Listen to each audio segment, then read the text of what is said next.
Kejadian guru memotong sandal seorang siswa di SMP 3 Kelurahan Sinabiu, Kecamatan Sinabiu, Kabupaten Rokan Hilir, Rohil, Riau viral.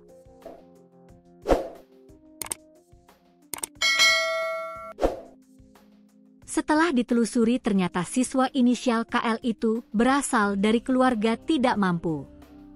Saat kejadian dia ke sekolah hanya memakai sandal karena sepatunya rusak.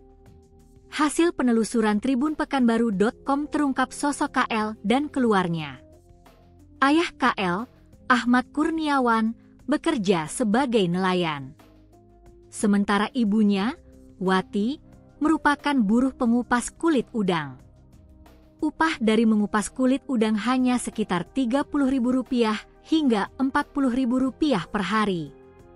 Tribunpekanbaru.com sempat mewawancarai Wati, yang saat itu sedang menjaga suaminya di Rumah Sakit Umum Daerah, RSUD, Dr. RM Pratomo, Bagan Syapiapi, Kecamatan Bangko.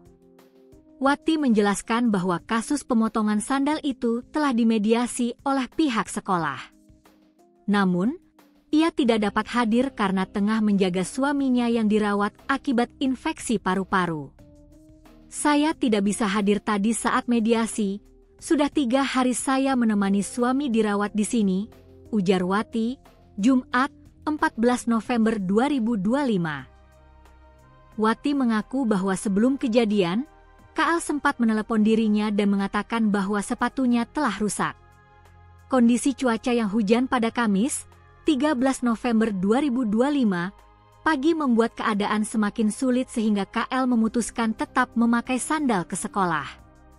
Sebenarnya sudah saya larang supaya jangan pakai sandal, tapi anak saya bilang sepatunya sudah rusak terus kondisi jalan juga becek, tutur Wati.